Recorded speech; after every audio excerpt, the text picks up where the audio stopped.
Welcome to this week's What's the Score. We are in the rather plush surroundings of Everton's HQ in the Liver building. Very nice. New It's mics, good, new location. New mics, yeah. You don't have to shout, you can hear us loud and clear, hopefully now anyway. Yeah, you'll actually be able to hear the nonsense we come out with this week properly. I think someone said on Monday that it sounded like we'd done the show at a Greek restaurant, wasn't it? Oh yeah, the Greek restaurant. There was a lot of plates clattering around, wasn't there? Yeah. Those days hopefully should be gone now. It should be over now. We're just connected to the iPhone we're filming on, so we just need to make sure we don't walk away and drag it with us. We should have a nice clear sound, but with a bit of ambience. Yeah, I think so. Yeah, that's the vibe we're going for. We won't waste any time on the Spurs game. I think that's been done to death all week. Yeah. Everyone knows each other's thoughts on it, so we'll move on from that. Don't want to talk about Son Heung-min. Definitely don't want to. At least not until we play them next time. Not at all. The only thing I will say is it seems like the rules are just getting made up as they go along now. But that's another story. Southampton away at the weekend. On paper, an ideal fixture for us.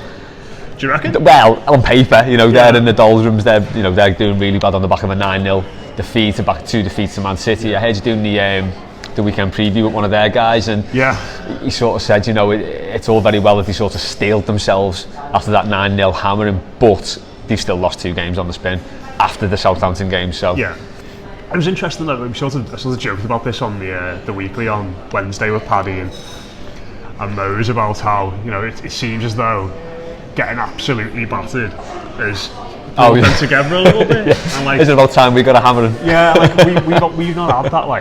We've had poor results obviously this season, but we've not had that. Oh my God, that was utterly terrible performance. And it's not really felt. It's sort of been like a gradual build up for Silva in regards to the pressure being on him and things not going well. Whereas they just had that. Oh my, we are absolutely terrible. We need to regroup. We need to go again. And I think Man City's not ideal for fixture. But I think it's the type of fixture which you can go and play and you can put your backs to the wall and you can defend and you can scrap, and it's a type of game where you can sort of build team spirit and belief in one another again, even if you don't win. And I think that's probably what they've done a little bit, I mean, this is. We obviously don't need a 9-0 hammering, but we do need to get that sort of backs to the wall kind of thing. It's us versus them, and I think that was one of the disappointments of the fallout after Spurs, that it's not really come across like that. It was a good opportunity to get a sort of siege mentality built up because we've been wronged at Brighton, because we were wronged at Spurs. It seemed a good opportunity to say, right lads, we're all in this together. I think Paddy made an interesting point on the weekly as well about how we don't really know what's going on behind the scenes. Marcus Silva's done his press conference today, and he's unsurprisingly he's just sort of played a straight back to all the questions and controversial questions. But behind the scenes, he could be raging. He could be, saying this is, we've had enough of this now. We need to be stronger. We need to sort of channel the anger we've got from the VAR decisions and channel the anger we've got from the Andre Gomez issue and do it in the right way. Whether we do it or not remains to be seen at the weekend, of course. But we've done these so many times now, and we've said about how this feels like a huge game. This one feels like a huge. If I was writing this out in an article, I'd put huge in italics with little stars either side of it to emphasise how important this is, because it has got to that point now. Maybe even underline it as well. Oh, definitely, yeah. Maybe double underline it. Yeah, just stand out in the middle of the article like that. But it is, isn't it? International break. And the fixtures coming up. It is massive to get some kind of positive momentum and just put an end to this horrid away record we've got. And like I said, it does feel like an ideal side to potentially do that against. It is. I mean, the games we've had, the huge games we've had all this season so far, it's been, well, if we win this, we can go top. If we win this, we can go third. If we win this, we can catch up with Spurs. If we win this, we stay out of the bottom 3. If we get beat, we drop in the bottom 3. It's as simple as that. And then it's been a pretty dreadful start. As you say, going down the south coast, it's not been the best for us. No. We've not won there since 2015. Wow. August, when Lukaku scores a header in a 3-0 win. That was an amazing away performance down at the Dell that day. You were there, weren't you? The Dell? So St Mary's. St Mary's. It's not that long since we won there. Oh my God. Well, since they moved to St Mary's in 2001, we've only won twice. Ooh. That was one of them. The other one was a 1-0 in 2002 when Steve Watson scored. Walter Smith was manager when they moved down to the Dell. I know they've been out the league for a while, but that is but it's no. But yeah, it was a good day there. Then the sun was shining and everything, wasn't it? I love the kit. The green kit. Yeah, it was so nice. But Lukaku scored twice in the first half. Second goal was a lovely one as well. Like just sort of, I can't remember who played it. I think it was Barkley who played the ball to him. He just whipped it in from the edge of the box, left-footed. Stecklenburg, of course, was in goal for Southampton. Oh God, yeah. And then Barkley scored a brilliant third just to cap it off. Cut one in front of the away fans, giving it loads. It was a brilliant day that. But that's the last time we won on the South Coast. I think we beat Bournemouth in the cup, didn't we? Oh, sorry, in the league. We won 2-1 in the cup. In the league, but we've had, you think of the results since then, it's been very much, we had a 3-0 there, I think, under Martinez the season before. There was the 4-1 last season when the alarm bells started ringing. We had the Josh Sims one where he looked like Pele, didn't he, against us, and then all of a sudden it just, I think he's playing for New York Red Bulls now. Oh yeah, he got man of the match that game, didn't he? And Sky were pairing over him. Yeah. I think Charlie Austin scored after about a minute, didn't he?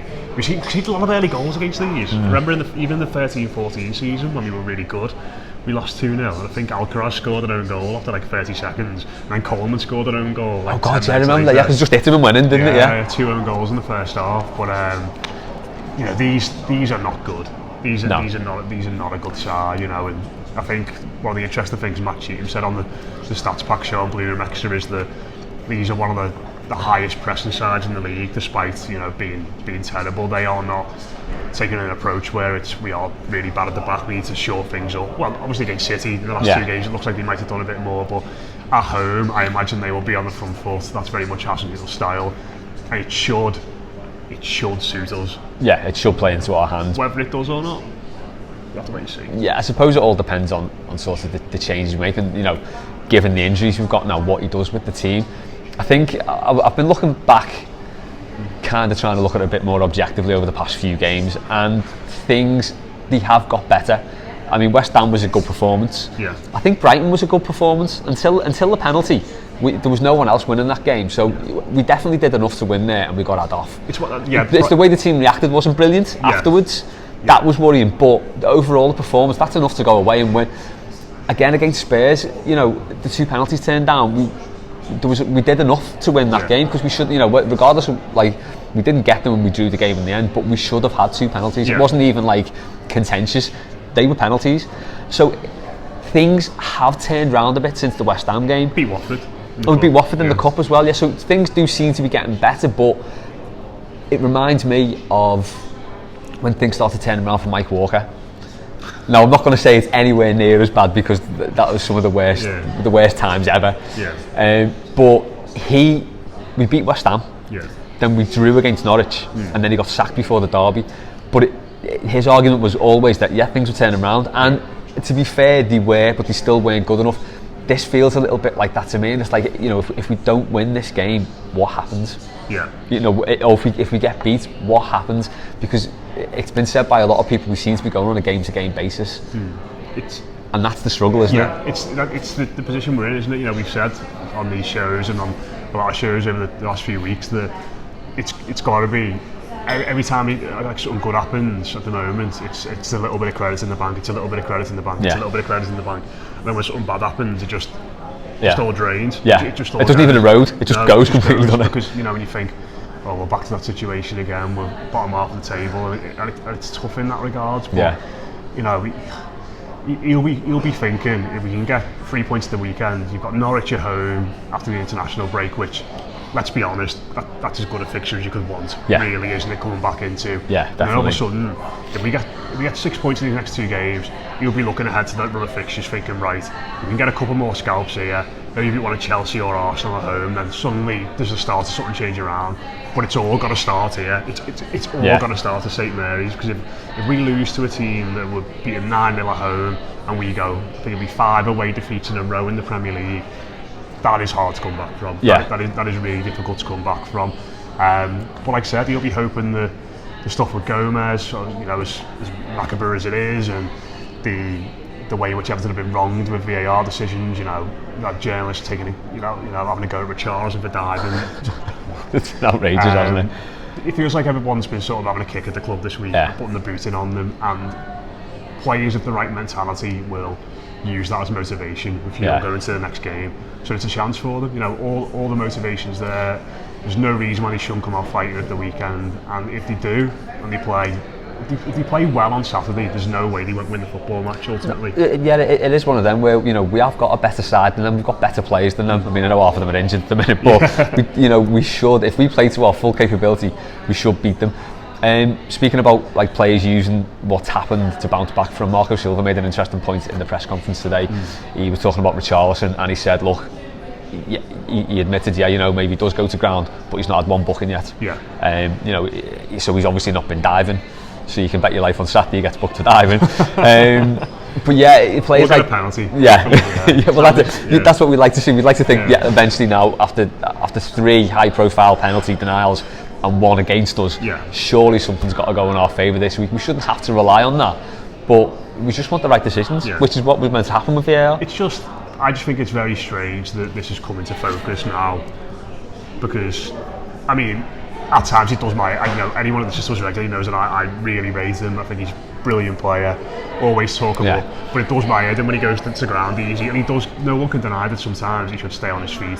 There was one moment in the Spurs game where he got a street end, where he gets the ball, Sanchez is at his back, and he tries to like do a little flick turn, and it just hits the defender, and he just jumps up in the air and goes down. You're thinking, those situations, alright, fine, but the fact this is coming to focus now, after 2 games where he should have had 2 penalties in each one, and where Davies and Sanchez should have been sent off at the end of the last game. When that one's been glossed over completely. It's been so much in that game that's been forgotten. Like, why is this now being brought up? Why is the narrative not? Richarlison's. And people can spin these things how they want, but why is the narrative not? Maybe he's going down more often now because he's not getting decisions given for him. It's sort of, if you're not giving a penalty to a player when he's being wrestled in the box like he was at Brighton, or when he's being body checked in the box like he was against Tottenham, what sort of message is the official sending out there? Yeah, and what's he meant to do? Exactly. He's obviously thinking if he's getting touched enough to warrant a penalty, because obviously I don't think contact is enough. It's got to be enough contact to be a penalty. But if he's getting knocked off the ball and he's not getting anything, the only option he's got is to just go down and maybe stay down, which is what he seems to be doing. And you can, because he's our player, at least you can sympathise with that, because we're seeing it, we're seeing what's happening, and we're seeing he's not getting anything. So you'd like to think that the sort of the high profile nature of what's come out this week, even though it was a negative thing about us, we can turn that into a positive and actually sort of like, we'll go, look, this is what's happening, it needs to change. I think he's the type of determined character as well that could use that as definitely. I think there's some players in our squad that think if they came under that sort of limelight, I wouldn't expect them to come out the other side, and be better for it and play better for it. But what we know about him and the way he's risen throughout his career to different challenges, the way he did last season for us, the way he's performed for Brazil when he's given a chance. I think he's made of the right stuff in that regard. Yeah, and I think definitely. He will look at it and think hopefully he'll look at it and think, I'll show you lads. I'm not going to dive. I'm going to score a couple of goals to shut you up at the weekend. And he did that this week, didn't he? Put a little video of his goal against Walcott. You sort of hope that's sort of like passive-aggressive defiance sort of thing. Yeah, you're right. He's not the sort of player who seems like he'd let it affect him in a bad way. It just spur him on a bit more. So the problem we've got on Saturday is, what do we do with the midfield? I think the back 4, I think that stays the same. I mean, have we got any? There's only 2 lads who are fit, aren't there? Well, that's it. So Dell's out, isn't he? So it's going to be Schneiderlin and Davies. I mean, is there a case for Beningame to come in? Maybe he's been on the bench, hasn't he? Or in the squad. But when was the last time he played for us? I think it was under Allardyce, wasn't it? I think he'd probably drop Sigurdsson deeper rather than play. That's something that seems to make a lot of sense, because Sigurdsson's got all the attributes to play that role, hasn't he? That Gomez plays. I don't know. I've never been convinced of him as like a central midfielder, to be honest. But I think in that circumstance, you're going away from home. It's an important game. Yeah. I think you'd rather just put him in there and say, "Can you do the job?" I mean, he should be able to. I know he's not. You say he's not convincing there, but if you look at his physicality, his ability on the ball, his ability to find space in tight situations, he has got everything that's needed. It just doesn't maybe suit him, but I think it's worth a go, isn't it? I mean, if there's no one else first, then he's got no choice. The other thing you might do is, obviously it depends on his fitness as well, but maybe go to a back 3. If you're short in midfield, you could play the 3 at the back, and then you sort of say, well, we might be lacking in protection there in midfield, but we've got 3 centre-halves there. I think he did that against Man City, obviously a totally different game. Yeah. But against Man City away, towards around this time last year actually, we got beat 3-1. And Burnley away as well. Yeah, but he played Sigurdsson and Gomez as a 2. Oh, sorry, yeah. And then in midfield, and then played the back 3. And it was also like, I think Idrissa Gueye was unexpectedly injured that day. You looked at it and go, well, you've got no real defensive cover in there, but you've got 3 centre backs, so might be something he looks at. But I suspect it'll be Schneiderlin.